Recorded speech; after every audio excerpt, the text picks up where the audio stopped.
profe, mis compañeros Elifelet, Uriana, Diana Rojas y mi persona, Aimer Peralta, vamos a explicarle lo que es la circulación sistémica y pulmonar.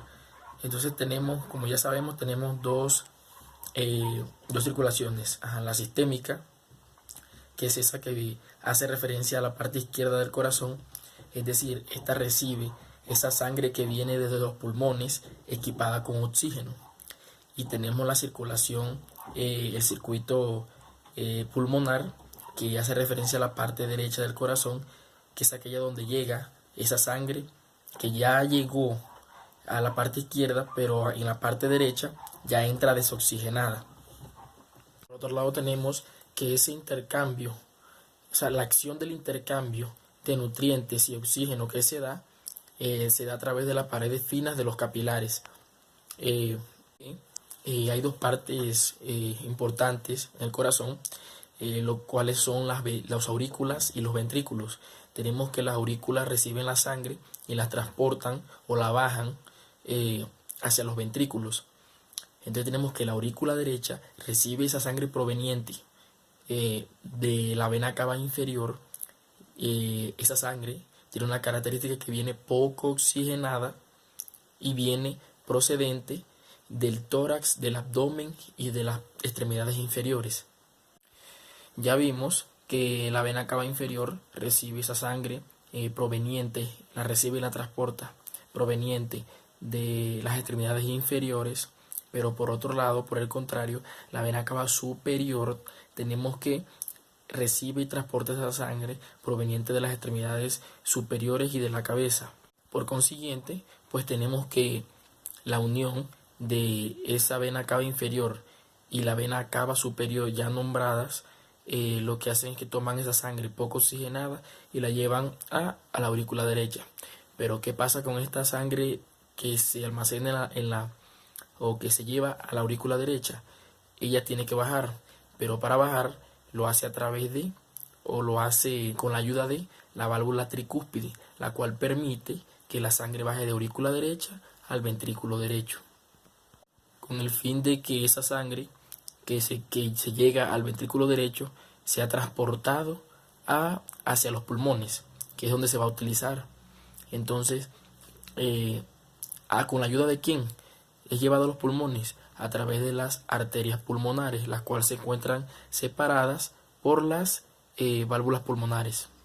Una vez que se oxigena su paso por los pulmones, la sangre vuelve al corazón izquierdo, entrando por la vena pulmonar y entra en la aurícula izquierda. De aquí pasa al ventrículo izquierdo, separado de la aurícula izquierda por la válvula mitral. Desde el ventrículo izquierdo, la sangre es expulsada hacia la arteria aórtica para llevar oxígeno a todos los tejidos del cuerpo. La sístole es la concentración del corazón, ya sea de un aurículo a un ventrículo, para expulsar sangre hacia los tejidos. Y la diástole es la relajación del corazón para recibir sangre procedente de los tejidos. Bueno, yo les voy a hablar acerca de la frecuencia cardíaca. La frecuencia cardíaca se define como las veces en que el corazón se contrae o las pulsaciones por minuto. Y es considerado uno de nuestros signos vitales. Y está regulado por el centro cardiovascular del bulbo raquídeo, por medio del aumento o disminución de la frecuencia de descargas de impulsos nerviosos parasimpáticos o simpáticos.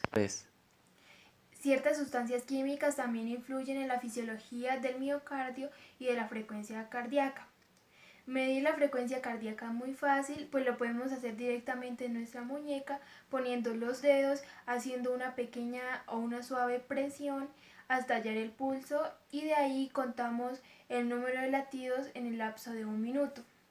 La frecuencia cardíaca va disminuyendo a medida que crecemos, y en los atletas aumentan por su actividad física. Bueno, acá también podemos encontrar dos hormonas, las cuales son la adrenalina y la noradrenalina, que aumentan la contractilidad cardíaca. La adrenalina la podemos encontrar cuando estamos asustados o nos sorprendemos, y la respuesta de nuestro corazón es aumentar automáticamente la frecuencia cardíaca, haciendo más gasto del oxígeno y de la energía. Por su parte, la noradrenalina está relacionada con el estrés, con las conductas sexuales, con la motivación, con el sueño y también con el apetito y las conductas sexuales.